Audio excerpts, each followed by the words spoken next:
How many believe it ought to be legal to shoot those folks? Let me see your hand. Okay. God does have a sense of humor, doesn't he? He lets morning people end up married to night owls, and I think that's just for the angels' amusement. But it is a joy to be here. I do have to let you know I don't like $3 and $4 gasoline. I think it's way too expensive. But how many think a $4 cup of coffee makes sense? Okay, if it's by the cup, I will drink it.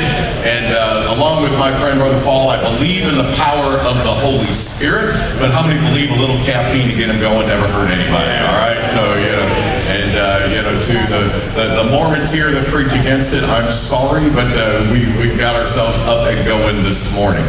For those of you that are hearing me for the first time in your life, let me just do a very quick introduction. I am a trial attorney, went to Duke Law School, and I litigate cases all across America. We pick juries. We defend pastors like yourself. How many have as a goal not going to prison? May I see your hand, please? Okay, so set the bar kind of low, we'll help you. And with all of that, we defend cases. Now, we also prosecute cases.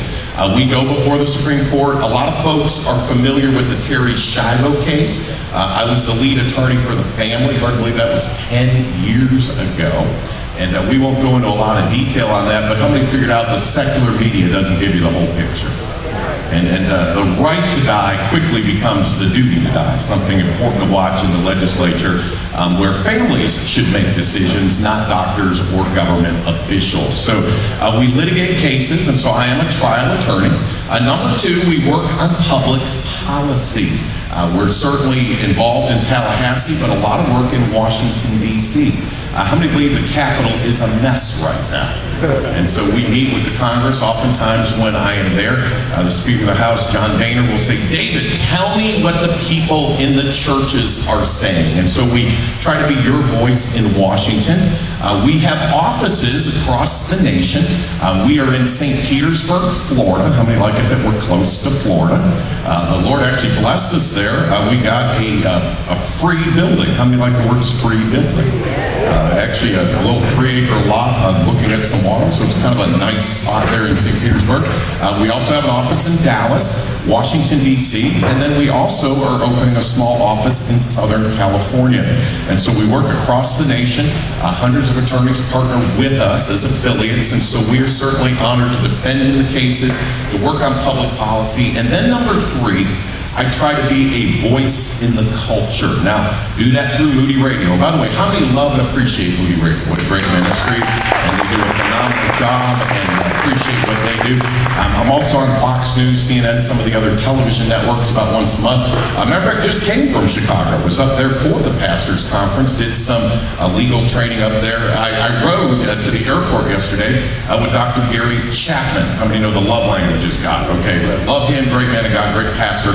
But I said, Dr. Chapman, when are you going to do love languages for lawyers? Somebody think that's a good idea. He said he's not sure there's a market for it. He's going to think about it.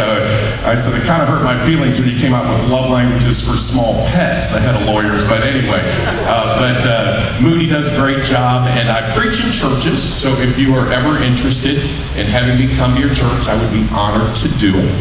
Then we also do seminars like these. And by the way, you're going to hear more about All Pro pastors, but how many believe pastors need to help and encourage each other? Amen. And, in all of that, can I give you a little thought? Good people can disagree and still be good people. How many believe that? Now, sometimes in the church world, we get a little, if you don't totally line up with me on everything, and by the way, I respect your preferences. How many believe we ought to respect each other's preferences?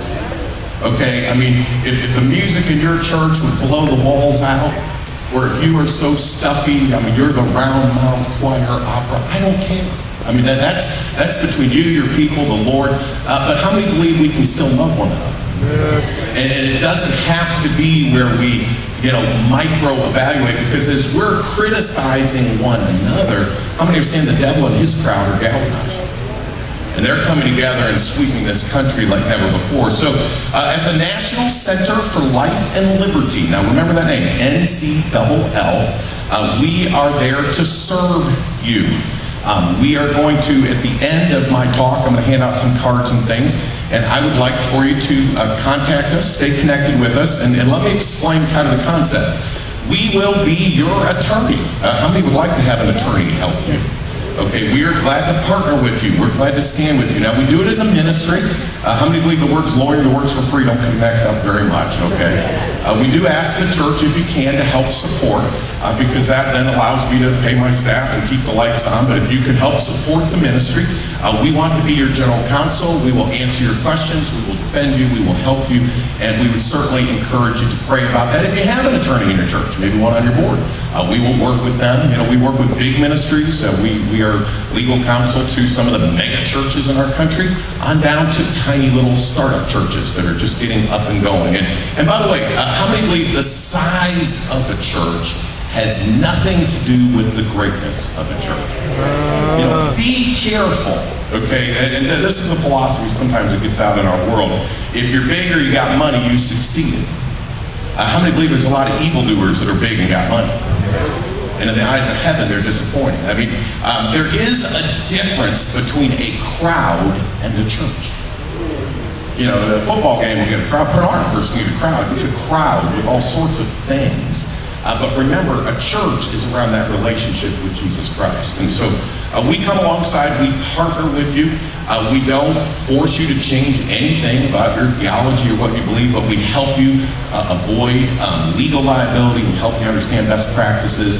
And so the NCAA, we're certainly honored to come alongside you. Now, let me jump into our topic. And for about the next 45 minutes, I'm going to talk, take questions. We're going to deal with some of the cutting-edge legal issues.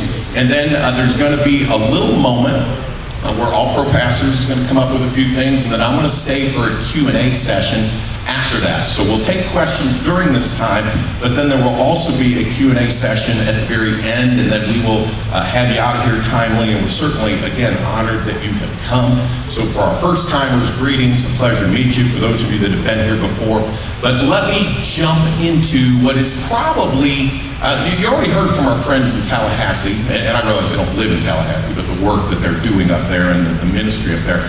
But in the vein of what is occurring in our country, how many have heard of the LGBT, and let's now add the new letter, Q? I mean, we're in a society right now that is almost hyper-fascinated with sexual orientation rights. I mean, being respectful.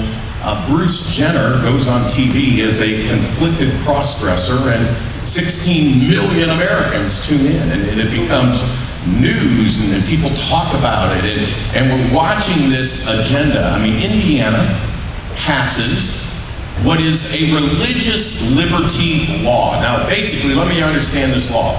Nobody will be prosecuted for their faith in the workplace. How many think that makes a little sense in today's world? And boy, they passed that law, and all of a sudden the Silicon Valley, which is California computers, starts blasting, and Salesforce CEO threatening to pull out of Indiana. And then Hollywood values start coming, and then the media, and boy, a governor like Mike Pence, who by the way is a good man, a believer, good fella, was fairly popular in his state. Boy, his popularity sinks, and they change the law, and they scramble backwards, because there is this powerful force out there in this agenda that is wanting to put their values into society in place of your values. And by the way, how many believe biblical values are under attack in America? Now, let me just give you a quick little snapshot, because you got to just understand how fast. And by the way, how many believe the devil's alive and well in this country? And so some of this is just his work in society. But 1961, that's 50 years ago, homosexuality is a crime in all 50 states. So let's just go back 50 years. That's criminal conduct. I mean, right now, this would be like the bank robbers getting together and saying, you know what, we got an image problem. You know, we don't rob banks. We're born this way. We have to rob banks. Okay, that's what happened back in the 60s.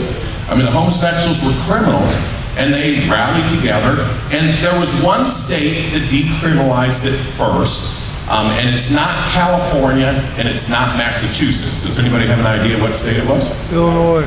No, not Florida. A southern state wouldn't generally do it. Think Chicago. Illinois. Illinois was the first state, and it wasn't really advocating homosexuality. What it was kind of that, remember, we're going into the 60s, Woodstock, hippies, kind of, they just didn't want to prosecute it anymore. It's just kind of like, whatever, let people do what they want. And about 20 states followed suit. 30 states kept it on the criminal books. Now, are you ready for this? Up until 2003. I'm going to believe that's just 12 years ago. Okay, so let's 12 years ago, including Florida, it was a crime to be a homosexual. I mean, you could be fined, you could go to jail. So we do need to understand just how rapidly all these changes are occurring, okay? A case came up out of Texas called the Lawrence decision. And interesting in that case, what happened, just give you a quick fact pattern, a couple of gay guys got in a fight, tore their apartment up. They broke windows, they smashed walls, and the neighbors called the cops. The cops arrested them for disorderly conduct, beat each other up, and for good measure, they tossed a sodomy charge on them. Said, you guys are a couple of gays, you shouldn't be doing this. Okay? So that was what was in the courts. Well, the gays were clever. What they did is they pled guilty to everything. They paid all their fines, they cleaned up all the criminal mess, except the sodomy charge. And they took that charge all the way up to the United States Supreme Court out of the state of Texas. And we're all adults here, so let me just tell you the argument. They said basically, if a woman can murder her baby in the name of sexual freedom, how many believe that sounds like Roe versus Wade? If a woman can murder her baby in the name of sexual freedom, we should be able to do what we want to do too. And by the way, that was the argument that won at the Supreme Court. How many see bad law stacking on bad law?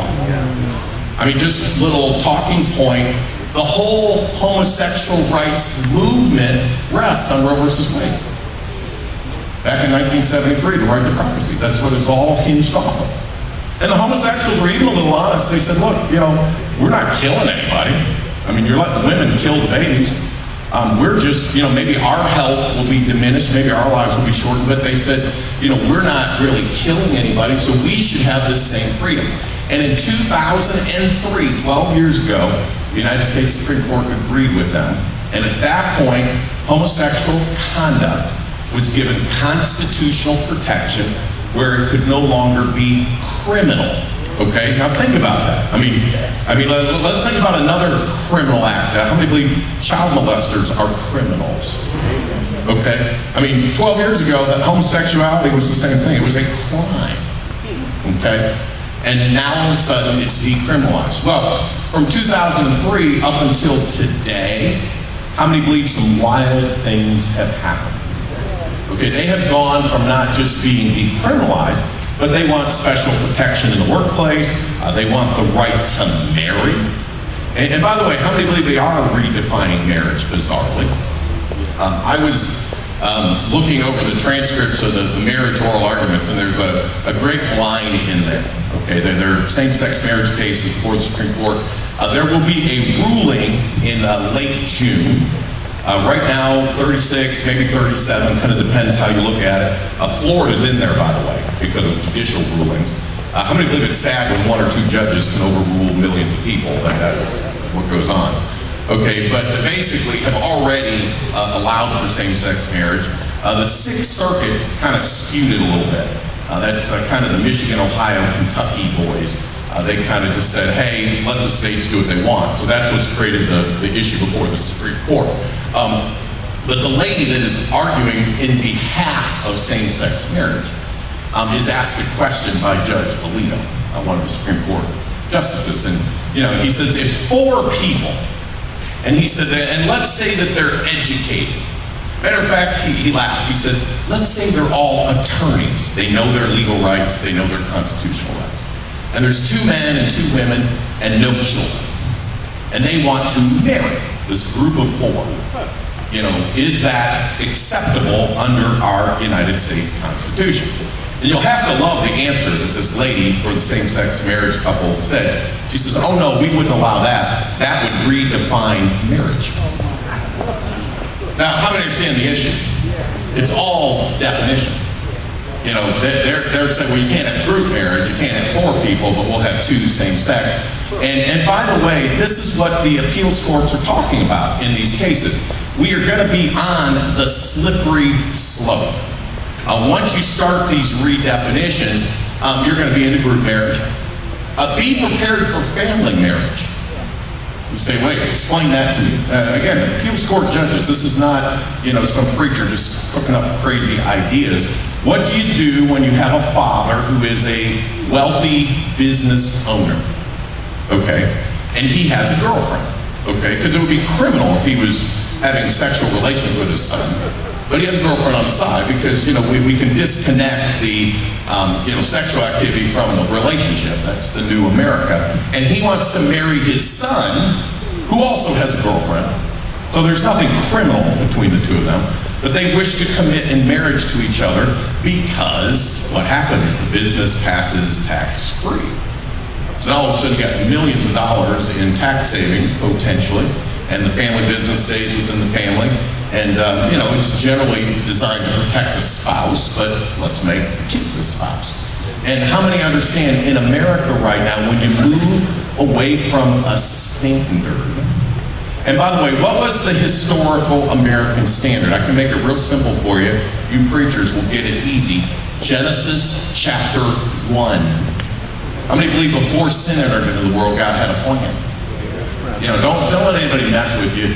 You know, what is traditional marriage? You know, because they'll say, well, it's polygamy or polyamory, or they got all these bizarre things, and they go to ancient civilizations. How many believe they're not going back far enough? They need to go to the Garden of Eden. They need to say, before sin entered into the world, God had a plan. It was a man and a woman. They were to have kids. Sin entered into the world. We've skewed it up ever since. But American law was designed to reflect God's very best back in Genesis chapter 1. You say, David, how did we reach this point? I mean, how in the world? The criminals back in the 60s, 2003, 30 plus states, it's still criminal conduct. How did we get here? You know, the homosexuals had a plan. Let me tell you what it was. They executed it very well. They said, number one, we're going to capture the media. And how many believe they have captured the media? They said, number two, we're going to capture the politicians. And with the politicians, we get the military. And how many believe they have captured the politicians? Republican, Democrat, doesn't really matter. They're all pretty soft on the issue. Some will still stand up for traditional marriage. But the reality is the politicians, I mean, Indiana's the perfect example. They fold like a bad soup. Okay, they are not standing on this issue. Number three, they said we are going to get big business. And how many believe they have got big business in this country? If you wonder again, look at what happened in Indiana. Hollywood jumps in, Silicon Valley, big companies. You know, the idea is it's bad for business if you stand up on these moral issues. Now, have you ever thought about what the philosophy under that is? I'll tell you what they're teaching in the business schools. They will teach that if you are pro-gay, and by the way, this applies to the green movement too. How many of you seen the green, the environmental stuff? Okay. If you're green or pro-gay, that people will spend more money on your goods and services because they will feel loyal to your company. And you say, well, what about the people who either don't care about the environment or are traditional values? Okay, traditional values being, you know, family values, more of a traditional biblical evangelical perspective. Here's what they teach them. You can agree or disagree. Those people will always go to the cheapest price.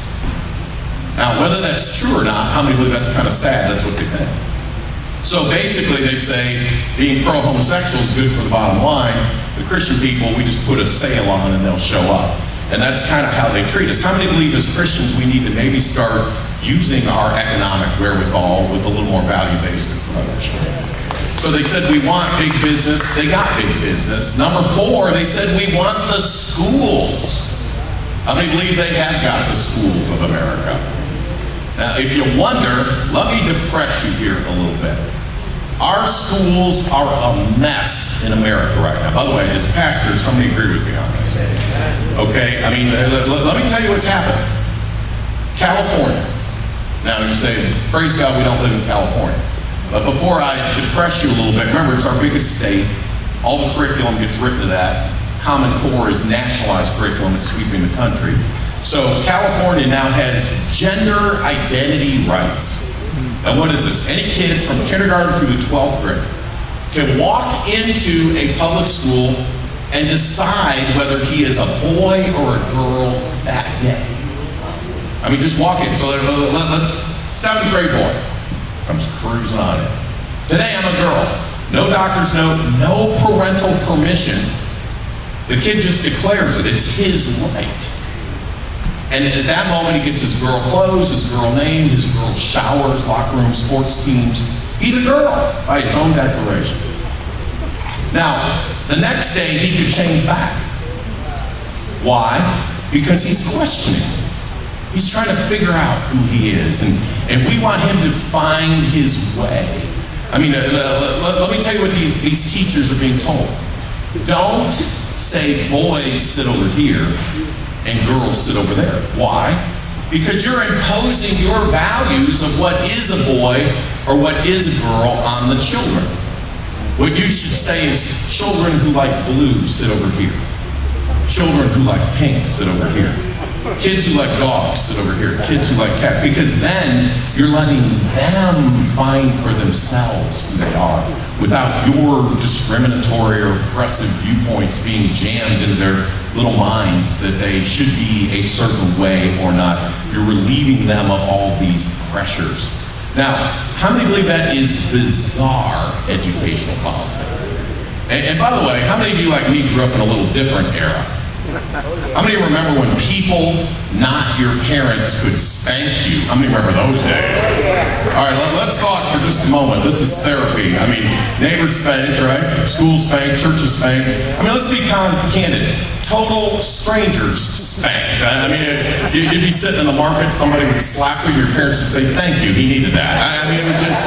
And by the way, if you ever got spanked by mistake, did your parents apologize? No, they had a real simple line, like, I'm just getting you for something you got away with before I didn't know about. Like there's just like this little beading bank account that we just fill up and, you know, we draw down on it. And I do need to let you know, if I ever got spanked by somebody not my parents, one prayer in life, please don't let my parents find out. Because I would explain to my mother that my civil rights have been violated. And you know what she'd do? She'd re-violate my rights. It never worked out for me ever. But the homosexuals said we want the schools, and how many believe not only are they getting the schools, but this whole philosophy of ignoring what the parents want, certainly ignore what the church and the pastors want, and let the children decide for themselves, is exploding in our school system. Number 5, they said we will get the churches. Now, you're sitting here saying, not my church, and I believe that. Can I tell you why I believe that? Number 1, you're at this seminar, which means you care, you're concerned. Number 2, you're evangelical, you're biblical, you look to the Bible, you're going to do what you believe is scripturally right, and you're not going to let that philosophy permeate your ministry. But for just a moment, can I talk about what's going on in the religious community at large? How many believe the religious community at large is capitulating wildly? Now, again, we're not Catholic here, and we're not trying to pick on any groups, but I mean, where are the Catholics going to fall out? I mean, the Pope's making funny comments. They still have a doctrine that's kind of like against it, but, you know, let's not make it a big deal with abortion or life issues or homosexuality. So once a group goes neutral, how many understand neutral, you've capitulated? And by the way, let me say this, some of our evangelical leaders have done the same thing. I'm just not going to make it an issue. Well, could I slow down for just a moment? And by the way, I don't believe you should be contentious. How many believe you ought to have a good spirit? But if you're not going to make it an issue, at what point are you going to stick up for the Bible? Because, I mean, you say, well, I don't really care about creation, evolution. I don't really care about the New Age stuff. I don't really care about the homosexual stuff. I don't really care about all the things in the Bible. Well, at some point, when will you care? I mean, because at some point, the only thing left is the gospel. Okay, are you going to care when they say telling a child there's only one way to heaven is child abuse? Will you care then? I mean, we're on that slippery slope. Okay, I mean, let's talk for just a moment. Anti-reparative laws. You say, what in the world is that? That means you're not supposed to repair gay people. Leave them alone, okay? If you're a counselor, you can lose your state license. California, New Jersey have it on the books, but it's very trendy right now. Okay, anti-reparative. Because they have professionally determined that if you walk up to a gay kid and you say, don't be gay, do something else, that you're hurting them, that that's bad. And this is what the professionals are doing. Now, how many understand that professional standard will quickly become the child abuse standard? Now all of a sudden somebody turns around and says, this youth pastor just told a bunch of kids not to be gay, and 2 of them were gay, and he's now being charged with child abuse. You say, David, could that happen in our country? How many understand that's the agenda? They are coming at your church. I think 2 ways. Number 1, there will be lawsuits. I don't think they're going to come at your church to just, drag you out. I mean, if you were up preaching about family values and all of a sudden, the government shows up and drags you out the front door, you become a little media hero. I mean, CNN's there, Fox is there, you're emailing from jail. We hope your wife is crying a little bit. It would look good on TV. And I mean, you become sort of a hero. And so I don't think they're going to do that. Okay? I think what they're going to do is say, well, this pastor's been sued for child abuse because they're sitting there abusing and bullying these poor gay children. I understand most people in America aren't going to be real excited about that story. They're going to go, oh, another one? And all of a sudden, and your insurance carrier is going to say, what did you say? They're going to drop coverage. So now you're going to lose your buildings, and that's part of the game. They're going to marginalize you through litigation. But then number 2, be prepared for tax-exempt status to be challenged. Okay? There is a thing under the law that says you cannot violate public policy and be tax-exempt. You say, well, what's public policy? They define it 2 ways right now. Number 1, you can't be advocating the overthrow of the government. So Al-Qaeda cannot be tax exempt. I mean, that makes a little sense. You know what I mean? You may blow up our buildings, we won't give you a receipt for it. Okay, so I mean, it's kind of it does make some sense. And then number 2, you can't be racially discriminatory. And we don't believe in racial discrimination, but if you're a racist organization in any respect, you can't be tax exempt in the United States of America, okay? And by the way, that case, just kind of interestingly, was the Bob Jones University case. Okay, just to give you a little scenario, it wasn't necessarily an racially discriminatory group. They had a dating policy at a Bible college. And again, ahead of my time, ahead of most of your time, but they just basically said kids have to date kids of the same color unless mom and dad send a note. Okay, that was a Bible college rule. You may like that rule, you may not like that rule, but basically that was it. And the IRS came in and said that's racially discriminatory, and they took away Bob Jones University's tax-exempt status. And today, all of you are fully aware of what we call the racial non-discrimination statements. You have a school, it's in your statement. You have a preschool, it's in your statement. It's very much the law. But that was a Bob Jones University case from the Supreme Court that basically said you can't have any policies that impact people based on race and remain tax exempt. And we don't really disagree with that, but how many see where the homosexuals are right now? Okay, they're running right behind race. Now, how many believe that is a horrific abuse of the civil rights movement? And what they have done is they have said, we were born this way, and we cannot change. Now, I want to touch on this a minute because you do minister here, okay? And let me say a couple things. I do believe some homosexuals believe they can't change for a variety of reasons. Number 1, they were abused as kids.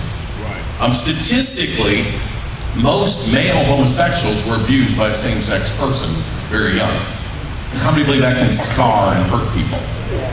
But then number 2, there is something in the scripture, and you know what it is. It's called besetting sins. Now, let's just be candid. Everybody here has different besetting sins, okay? I mean, some of you in this room are stingy. I mean, you hang on to your money. I mean, you're just a tightwad. I mean, your prayer when you go out to eat is somebody else picks up the tab. I mean, that's just you, okay? And that's your besetting sin. You need to get over that a little bit. You need to do something every once in a while, okay? But on the other hand, Some of you sitting here are so generous you're irresponsible. I mean, you don't pay your bills and you're just giving money away and you're broke all the time because you're just throwing cash out the door. And somebody would say, whoa, brother, slow down just a little bit. If you're so generous, it's become a fault, and you have a besetting sin. Now, I don't know what you're struggling with, but how many understand there are homosexuals that this is their besetting sin? It is a temptation. It is something that grips them.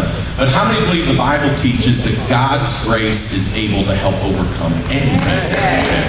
There is nothing that you have to say you're trapped in, but that is the power of it. But I do think sometimes, now I'm just talking here to you, we come off as a little judgmental or harsh towards the homosexual community, and we're a lot softer on other sins. I mean, there is an element where sometimes the church world says, bless God, we're not going to let a homosexual join our church. And by the way, you have that legal right. Okay, you can set the bar for your membership wherever you want. But we're going to let somebody that's been married and divorced 19 times, we'll let them gladly join our church. Now, how many see just a little of the inconsistency there?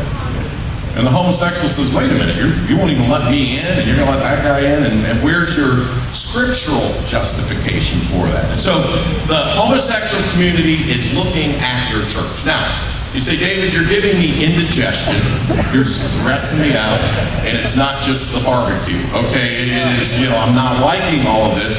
What can we do? Well, a couple of things. Number one, it is absolutely imperative that you update your church's organizational documents. Okay, now, I'm going to let you in on a little secret, okay? When I give you the card, if you fill out the card and fill it out intelligently, like where we can read it legibly, all that good stuff, I will send you an updated sample that's a couple weeks old, okay? Where we will send you issues and things to look at for your church's organizational documents. Now again, I don't get into all the theology. I mean, I'll help you with, if you're wondering how to state you believe the Bible or believe in Jesus, we'll help you. But I mean, the reality is, the theological stuff you can do, but I'm going to give you all the legal stuff on how not to be sued, on how to protect your church. By the way, on how to protect the children in your church. How many believe you ought to have child protection policies? How many believe you need financial accountability policies? By the way, just a little toss in here, if you are trying to get your church a little younger, how many have noticed some of the evangelical churches are tipping a little gray? Okay, I mean, we're lining up the walkers and wheelchairs, we're losing the young people. Okay, so, the bottom line is, can I tell you what young people are looking for? Let's say the 50 and under crowd, they want child protection, they want the kids safe, and they want some financial transparency. Now, the older people don't care. The older people, pastor stole a bunch of money. Well, he's a good man. We'll forgive him. And on they go. Okay, they're beating kids in the basement. Well, when I was a kid, they had nails in the belt. Okay, well, I understand. You can hang out with the old people to the bitter end. They don't care. Okay, but the younger people, once they figure out you don't know what you're doing with the kids, they're done because they're not going to put their kids or grandkids there. And then number two, if they feel like the finances are messed up, they will quit giving and then they will no longer be part of it. And you lose them. So you say, our church is tipping gray. Well, these are two things that, by the way, are stewardship before the Lord. And we build that into that constitution and bylaws, but that will help your church grow and appeal and instill some confidence in the younger crew. So you've got to update your documents to reflect your position on these statements. Now, we have streamlined it, okay? There was a day, and I just think it's too disgusting. How many believe there's just too much perversity in the world anymore? And there was a day that I would have said, you know what, you need to say you're against homosexuality, and you need to say you're against transgenderism, and you need to say you're against bestiality, and you need to say you're against all this. But how many figured out the devil keeps coming up with new depravity? And then number two, you know what, there's just a point at which some of that's kind of disgusting to put in your church bylaws. And so we have cleaned it up, streamlined it up where it's very strong, it's legally enforceable, it covers everything, but it doesn't add any nasty list of things or put anything in there that is distasteful. So important that you state where you believe. Now, how many understand before you go back to your congregation, they're going to have to understand a couple of things. How many believe your congregation needs to understand times have changed in America? Okay, I mean, you're going to have some people in your church going, we've never done it that way before. You went to that seminar for that free lunch and that lawyer got you all fired up. Okay, well, you're going to have to help them understand times have changed. Okay, back in 2003, it was a crime. 12 years down the road, it's a different ballgame. And by the way, lots of areas of ministry have changed. I mean, how many remember the old bus ministries? How many remember the old bus ministries? I mean, what would we do? We would go get a vehicle that was deemed unsafe for public transportation by the government schools. And instead of letting them go to the scrap heap, we would go purchase them. Right. And then we would take untrained drivers that God only knows if they had a license, but they were willing. And we would load up children in these fire traps with bald tires, and we would put 90 plus children in a 60 passenger bus without seatbelts. And then Sunday night, how many remember Sunday night services? You know, they actually happened a while back. But you know, I mean, and the reality is we would cheer for these felons and put their name on the board. Yeah. I mean, how many understand times have changed? Yeah. I mean, you pull up in front of a house with a dilapidated old vehicle. How many believe you might as well just paint "pedophiles are us" on the vehicle? I mean, you're changing the paradigm. And by the way, think about this: you as a parent, who would you send? Okay, parent, grandparent, who would you send? Would you just send your kid off with a bunch of strangers? Okay, times have changed.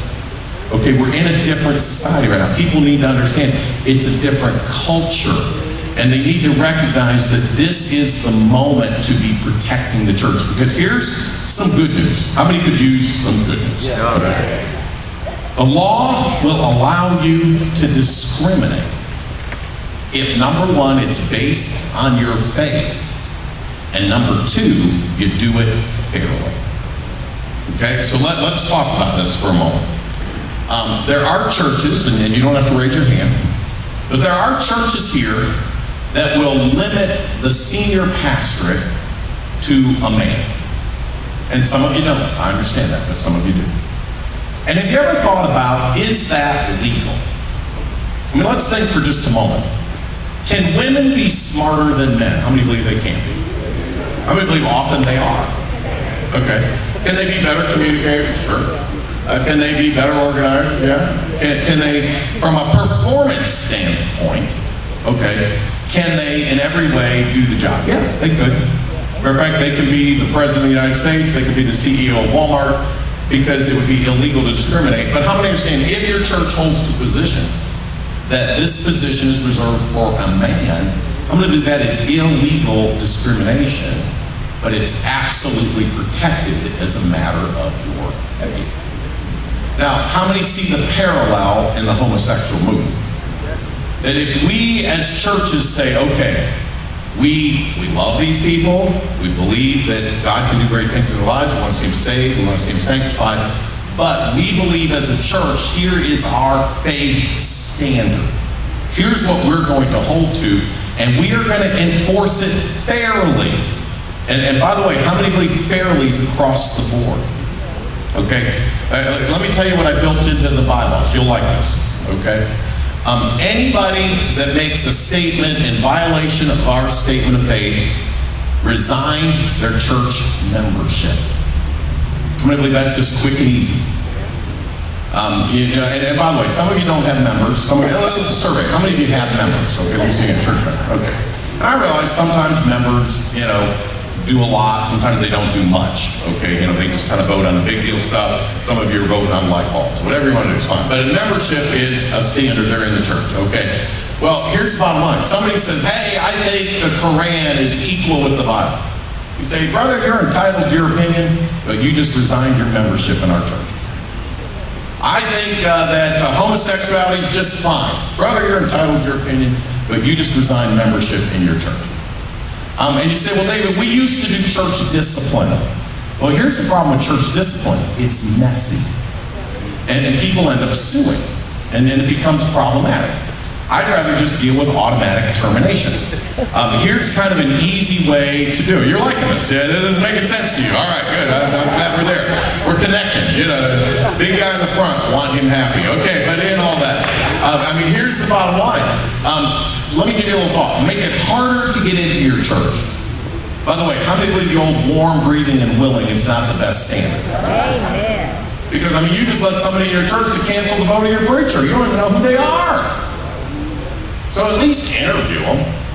You know, let them present for membership or put them through a class. I mean, that would be good. Let them actually train a little bit. You know, actually find out they believe like you believe. And by the way, let me just say this. Denominational and doctrinal nuances. Okay? Make sure this person's a good fit for your church. Okay? I mean, if this guy's from a committee-run place and you're a pastoral dictator, how many believe you ought to know that ahead of time? Okay? And then, you know, if you're a big committee guy and this guy's a pastoral dictator type, how many believe that's just a nuance, it's just the way things go, but how many would like to know that before you have a ton of trouble? You know, I mean, if you're a big, you know, you're going to do a lot of different preferences in your ministry. I mean, if you're jamming out, this guy's into stuffy music, or he's into jamming out, you're into stuffy music. I mean, know that ahead of time. Because you might say, brother, you're not going to be happy here. You know, this is a different philosophy, so make it harder to get in. Harder to get in. By the way, that'll avoid a lot of internal church issues. Okay? But then number two, make it way easier to get out. Okay? Just because grandma's buried in the backyard does not mean they get to vote. Okay? I mean, the bottom line is, you know, I mean, here's a basic. Have they shown up in the last year? How many believe they just don't show up? How many think that maybe means they don't care? Okay, now why do they get to vote? And by the way, I mean, I deal with the legal side. Okay? So, I mean, it'll be the new pastor selling the building. I mean, what are all church fights about? Money, you know, who gets the buildings and the cash, and power, who's in charge. You know, who holds the keys and opens the door and stands behind the wall. Okay, that's all the fights. Okay, and you know, here's what every judge is going to do. If you're a membership-based church, now if you're a board church, it's the same thing. It's just the board becomes the membership, the power, the decision makers, whatever it is. They're going to say 51%. Now think about this, okay? If you got a membership roll of 400, because then when you're in a meeting like this, you can say, well, I have 400 members. You fail to notify us that only 30 show up on any given weekend, but 400 sounds good. Now can I torture you gently? Do you realize your 30 people are powerless? Because if the judge orders, you know, 400 people show up, and all of a sudden these people are voting and doing, and I mean, people that are there don't have any authority. By the way, if you're a little tiny church, watch out for takeovers. There was a guy here in Florida. He had about 30 guys in a rescue mission, and he would look for little struggling churches with assets. And they would come in on a Sunday night and join. And everybody would be like, praise God, we just doubled our membership. And then they'd call for a business meeting, fire the pastor, and sell all the stuff. 100% legal. Now, kind of unethical. I mean, I think that's sort of immoral, but, you know, be careful. You know, if you set it up where these people can literally show up and join, I mean, you know, if the Duggars showed up at your church, they could rule the world. Be careful, 19 of them. You know, I mean, so, you know, you want to try to have it where, you know, they can present for membership, but they don't get that voting authority right off the get-go. So, and remember too, you're allowed to have different standards. Okay, different standards. So let's take the lowest level person at your church. How many can think of the lowest level? The lowest level is called an attender. Okay, what do we require of an attender? Two things. Number one, don't disturb what's going on. And number two, don't smell bad. That's it. I mean, as long as they just sit there and don't stink, we're okay with it. Okay, I mean, as long as they're not disturbing things, they can show up, okay? And if they start disturbing things or they stink too bad, we're going to call the cops and get them gone, okay? Because, you know, they're disturbing what's going on. So attender, pretty low level. They can be a homosexual, they can be lost, they can be a Muslim, they can be a God hater. But hey, if they'll sit there and behave and not be a disturbance, they can come. Attender, okay. Now you move up a level, okay? We've talked about members, if you have members. And you know, now you can put some criteria on. How many think members ought to, like, be saved? Always a nice first step, you know.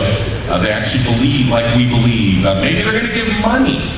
By the way, you can put any standard you want. You could, I'm not recommending this, just giving it food for thought. You could require all your members to give money. By the way, how many believe that's not a half bad idea? Okay, I've shared this before, but it's my funniest business meeting. I was being hired to represent a holiness church in Georgia. Now, holiness, let me help you. No makeup, hair in the bun. These are godly people, okay? I mean, they look like they are ready. I mean, they're angelic. I mean, they don't look like they sin at all, and they're very nice people. Okay, there's about 30 or 40 of them sitting there, and the pastor stands up, and we're gonna have a business meeting. I mean, they look like they've already been to heaven and back. I mean, they look great. Okay, but the pastor starts grilling them before they vote. Here's the vote. Will we hire Mr. Gibbs to represent us in this lawsuit? That's the whole vote, okay? But he starts grilling them, okay? Earl, you got a television in your basement? Well, yeah, preacher, we got one down. We don't watch it, but it's in there. Well, you know how we feel about that sin box. You're not voting today till you get rid of that thing. We don't even allow them in the home. And I'm thinking to myself, I hope he doesn't ask the lawyer anything. This could be bad, you know. You know, I don't know, tell us that I might even turn it on. I'm feeling really bad. But anyway, Thelma, I got a question for you. Looking here at the giving records, are you tithing? Well, yeah, preacher, I'm tithing. Well, I'm going to take your word for it, but it sure doesn't look like they're paying you very much. You know, my hours are down, preacher, but I'm tithing. Well, don't you sit here and rob God and think you're going to vote in this meeting. Now, do I recommend that level of legalism? How many believe that's a little high? Okay. But I'm just sharing it. And by the way, they did vote to hire me and we won the case, so that was good. But you know, here's the bottom line. You can set the bar wherever you want. And how many believe churches have gotten a little comfortable with the bar being a little too low? Okay, so just realize you have the legal right, based on your faith, to put the bar where you want. So you got attenders and you got members. Now let's move up. What do you have? Leaders, workers. By the way, that's why your child ministry, you need to do background checks. You need to interview these people. That's why your choir, you know, maybe you let the ushers smoke in the parking lot, but you say if you're on the stage, you can't smoke. Okay, you can do that. You know, you have different levels. You can decide. Okay, you know, you set your criteria where you want. You can have different leadership levels for what you require at that level. Then you move to your staff, and then ultimately you move up to your senior pastor. By the way, how many believe we ought to hold our senior pastors to a high level? Yes. We're not perfect, and we don't expect you to be, but the man of God is more than just a hireling, and he's an example and how he conducts himself. And so you have that authority within your church to make determinations. So if somebody says, well, you know, are we going to just block homosexuals at the door? Well, I tell you, don't do that. If they're going to come attend and listen and hear you preach, I mean, as long as they're not disturbing what happens, let them in. Now, you say, well, what happens if they do disturb? Can we just, you know, get a couple burly guys and drag them out back? How many believe that's not a good idea? Okay. Now, here's how you get rid of disturbing people. Okay. You ask them to leave. If they won't leave, how many believe you can call the police? And you trespass them. The police have full immunity. Okay. Your ushers drag them out back, you get sued. You know, the guy might have had a bad back for 30 years, but you're going to get sued for his bad back because he's going to say you broke it, dragged me, hurt me. You know, just keep your hands off of them. Even if you have to stop your service, but you have the right to remove anybody. Remember, no free speech rights in your private church. Okay, you understand free speech is only when the government shuts you down. So if you go out on the street and a cop arrests you, that's a free speech violation. Somebody here jumps up and starts babbling and yelling at me and something, what would we do? We'd ask them to please stop. If they don't stop, we'd have them removed. This is a private gathering. Nobody has any free speech rights here to waste your time or mine or disturb this gathering. And so remember, your church is a private gathering. You have the right to tell people. By the way, that's why you can tell a child molester you don't want them to come. Okay, now you may want them to come. That's your decision. You can make determinations. You can evaluate that. But the reality is you want to understand that you as a local church have that authority. You can make those determinations. So, as a church, what do you want to do with the homosexual agenda? You want to decide what you believe. You want to reduce it to writing. You want to enforce it fairly. Then all of your policies will emanate off of that. How many believe you ought not be doing gay weddings at your church? And you shouldn't be forced to do it, okay? That can all be in your operational document. You shouldn't be forced to accept people in your membership or on your staff. Or if somebody is on your staff and they hid it from you, how many believe you ought to have the right to terminate? Okay? But it has to be scriptural. Now, by the way, if somebody's on your staff and they're an adulterer and they hid it from you, how many believe you need to act fairly? Yes, amen. You're like, wow, that heterosexual sin, it's a little easier for us to, sweep that under the carpet, look the other way. How many believe we need to be fair across the board? Amen. Now, I'm going to open the floor to questions here in just a minute, but before I do that, I do have some cards and things, and Paul, can we have a couple of guys help me hand those out? And did those sheets go around, or where did they go?